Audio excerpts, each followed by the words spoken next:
from an old school perspective, even though I never really much liked the Tigers. Have you ever had any use for Tigers, Sammy? Yeah, you remember the Hangover movie when those guys went up in Las Vegas, the top suite, and there was Mike Tyson and the Tiger and all that stuff, man? You know, man, I'll tell you what about that Mike Tyson, man. You know what he says? He says, everybody's got a good idea until they get punched in the face, or something like that, right? That man's brilliant, man. How about that Tiger running around when that dude was taking a leak, man? Remember that? It was early in the morning and the Tiger was there. You know what, man? Sammy Sportface really dug that movie, you know, man.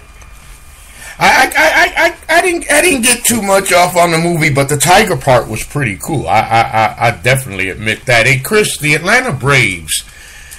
You know, I came down south, as I said, about 30 years ago, and of course, it was in the midst of that incredible, absolutely incredible run by the Atlanta Braves, a pitching staff that was just. Well, if you were an Atlanta Braves fan, you hated it every time your team played the Braves. And like every team that has their run, well, then you must fall. And as the Braves fell, the Braves not fell so hard, because the Braves continue to be able to be at least a contender in the NL East consistently. With the Nationals, we don't know what we're getting with the Nationals, of course. And, well, I'm not going to say anything about my Mets, because as much as I love them, it ain't like they've been any real threat.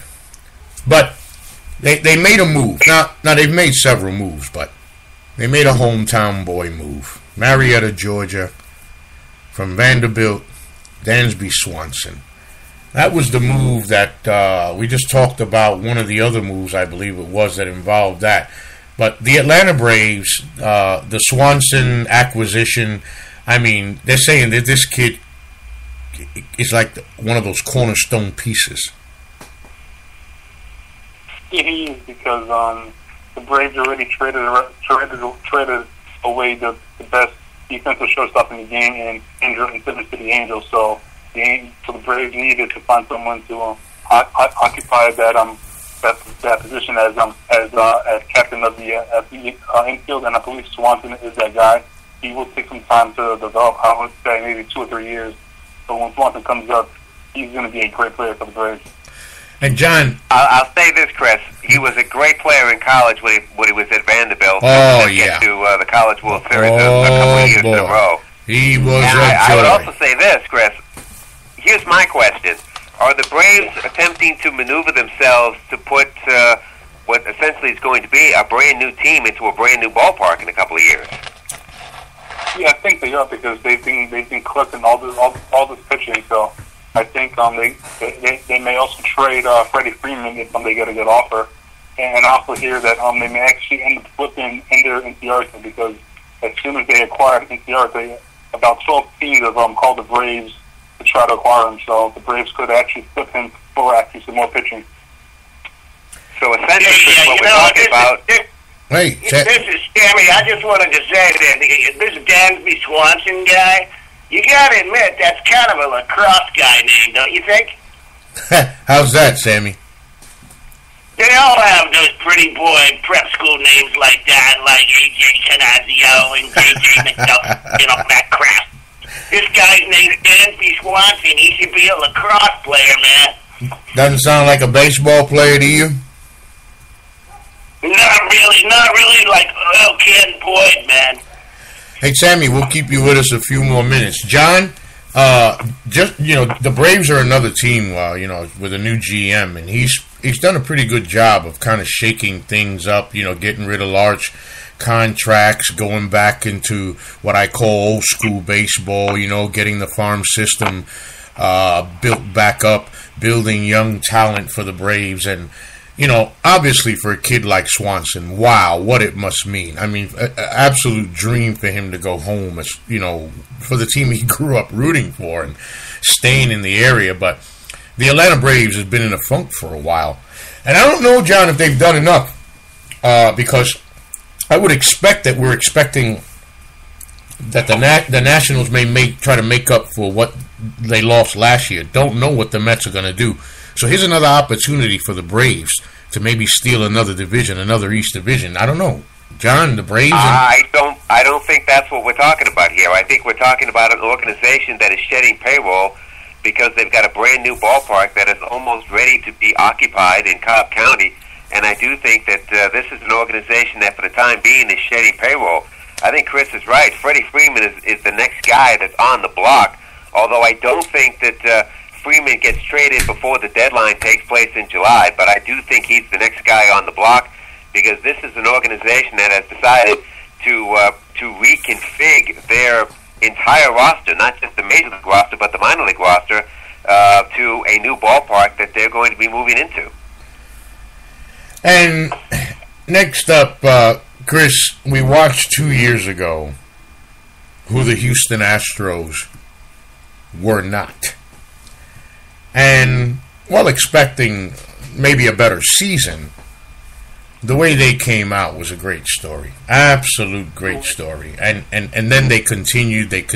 Yes, the young guys faltered at the end, but they held on. They make the postseason. And just like we'll talk later on a little bit about the Cubs in the second half of the show, I want to see how these Astros now respond to the season that they had. And, you know, when it comes to the winter meetings here, the Astros didn't do too bad for themselves. No, they didn't. They actually acquired a very good closer from the Phillies in Ken Giles. They had to give up 2 pitchers and a prospect in Vincent Velasquez and Brett Overholter, but Ken Giles was a closer at those 95 plus, and I think he'll actually be a great addition to that bullpen that already includes Luke Gregerson, and I expect Ferguson to step into the setup role in the 8th inning, set up for Giles in the 9th. And let's face it, Chris, if you're a member of that starting rotation, you are pretty happy right now. Don't they need another starter?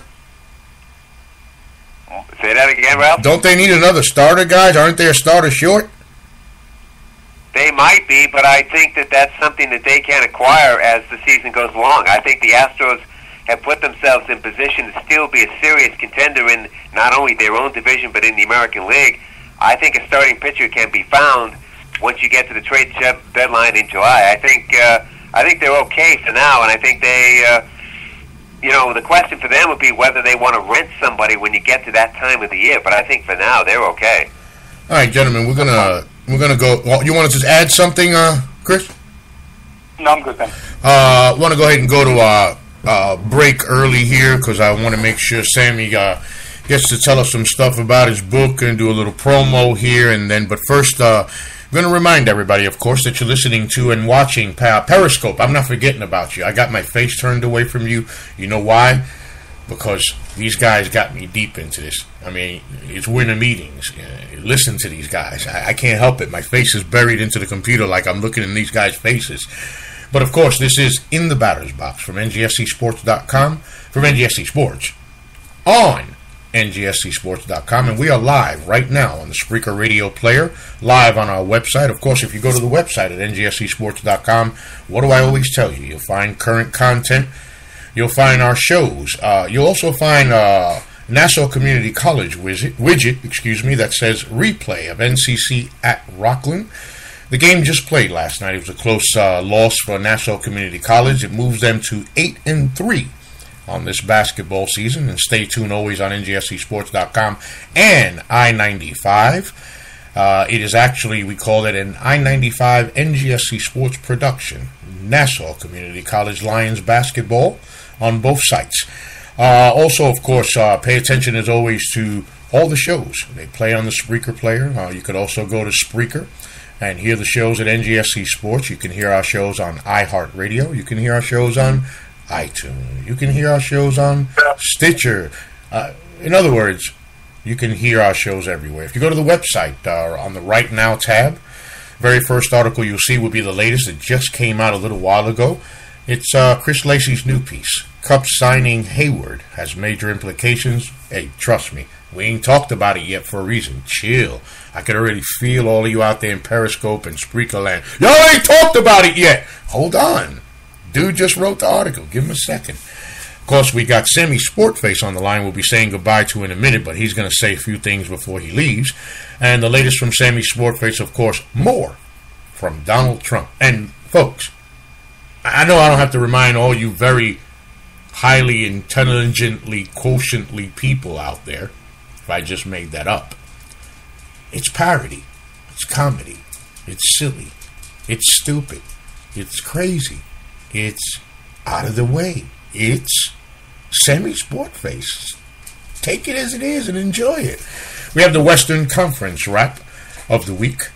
Of course, the replay of the game, and much more from NGSCSports.com. At this time, I'd like to turn it over to our guest as he leaves us this evening. Before first, he's going to tell us who he is, what he's doing, where you can find it, where you can find him. And by the way, as soon as you guys find out where you can find him, let me know so I can find him.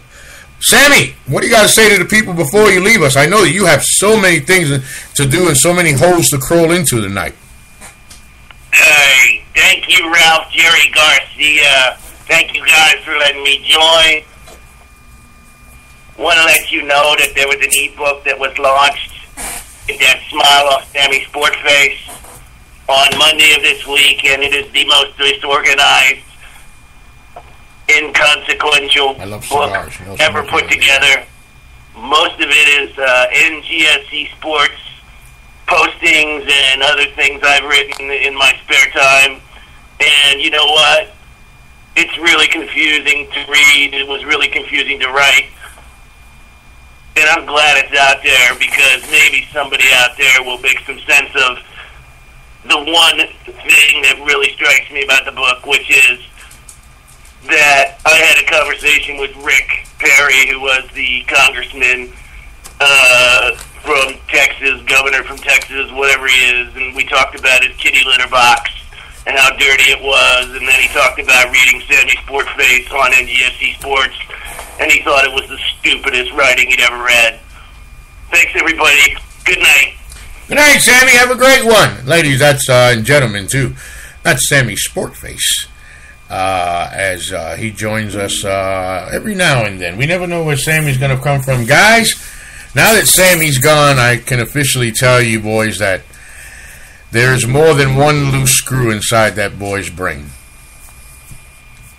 I believe it. Yeah. Chris, I just want you to know that was not staged. And all of you out there that's listening, that wasn't staged. I don't know what happened, but he's gone now. I'm not saying it happily. I'm saying it like, oh my God. No, not really. Sammy had things to do. Again, ladies and gentlemen, welcome to the second half of In the Batter's Box. This is the NGSC Sports Baseball Weekly Show, live on Spreaker, on our website at ngscsports.com, and live here in Periscope land. If you want to know where we are on Twitter, I'll tell you. I am at El Rafito 322. That's ELRAFITO 322. El Rafito. You got to say it like that. Rafito. El Rafito 322. Joined by my co-host, John Doucette. John, what is your Twitter handle where they can find you, sir? Radio Doucette is where they can find me. He said that's at Radio Doucette. And, of course, our newest co-host of the show is Chris Lacey. Chris, where can they find you on Twitter? Canada 12. And that man said at AE Canada 12. Like, oh, never mind. AE Canada 12, okay, y'all? And as I always say about this time, back to the show. Now, I said I wouldn't talk about my Mets, guys, but as usual, I lied. You know, I was kind of looking for Zobrist to go to the Mets. I don't know if the Mets had interest, but I as a Met fan, had interest for the Mets, for Zobrist. But they made a couple of additions, John. They did some things. You know, they upgraded the defense, and of course, you know, this is a team that has a fantastic young. I can't wait to see what this pitching staff is going to do in this coming season. And obviously, John, this team is going to run. How do they say? They're going to ride as this pitching staff rides. But the winter meetings of the New York Mets, John. Well, remember going back to the World Series? Remember when we were watching